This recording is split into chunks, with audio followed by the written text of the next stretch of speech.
આપણું ફેસબુકનું પહેલું પેમેન્ટ આવડા મળી ગયું છે. તો આજ તો કંઈક અલગ જ અંદાજમાં હતું, પણ એ પૈસા આપણે કેવી રીતે વસ્તુ લાવવાની છે એટલે એનો વ્લોગ આપણે ઉતારશું. તો ટૂંક સમયમાં એ આવશે.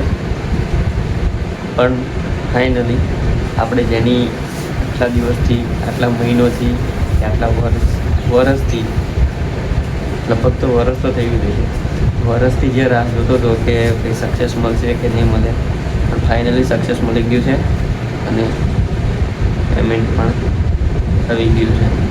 હવે ટેન્શન નથી. પણ ભાઈ આ તો આપણે મહેનત ઉપર ડિપેન્ડ કરે છે કે આપણે કેવા કન્ટેન્ટ બનાવીશું, આપણો વિષય શું છે એ પછી આપણે જણાવવું પડે ને. પછી આડાધડ આપણે ઠોકવા માંડવી એ બધું નકામું ના, પછી એમાં ચેનલ મોનેટાઈઝ થાય કે ના ચાલે. હા, એક સમય તમારા વિડીયો વાયરલ થવાનું ચાલુ રહે, પણ શું એનો કશો અર્થ નહીં, એનો કશો મતલબ નહીં. આપણી કેટેગરી શું છે, આપણે સીન ઉપર વિડીયો બનાવવા છે. જો તમારી બ્લોગની હોય, ફની વિડીયોની હોય કે પછી વોટ એવર, તો એક વસ્તુ હંમેશા ચાલી રાખવી કે ભાઈ કોમેડી તો કોમેડી જ કરવાની, કે વ્લોગ તો વ્લોગ. એ રીતનું કંઈક ચાલવું પડે, કારણ કે આમાં બહુ યાર કેટેગરી હાઈ લેવલની હોય, પછી આપણે આડાદડ નાખીએ તો ના મળે. અને મિત્રો, જો મારા આ પેમેન્ટ આવ્યું છે એ ખાસ કરીને મારા 2 મહિનાનું, ખાલી 2 મહિનાની મહેનત હતી.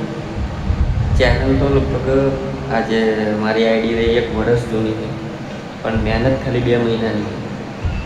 જેમ ખબર પડી એવી રીતે મેં પોસ્ટ કર્યા. પહેલાં આવી ખબર નથી પડતી કે આ રીતે પોસ્ટ કરવી, તો આ રીતે, પણ આ તો ફક્ત 2 જ મહિનાની મહેનતમાં. તો જે પણ મિત્રોને બનાવવું હોય આઈડી બનાવી શકું, અને જો મહેનત કરવી હોય, ચાલુ કરવું હોય તો તમે કરી શકો છો. હું મળીશ એક નવા વિડીયો સાથે. મારું તો રેગ્યુલર આવી ગયું છે, ખોટું નહીં કહું, સચ્ચરમાં આવી ગયું છે. અને મારું આના પછી જે હું વસ્તુ લાવવાનું છું એ પૈસાની, એનો પણ બ્લોગ કાં તો વિડીયો નાખીશ.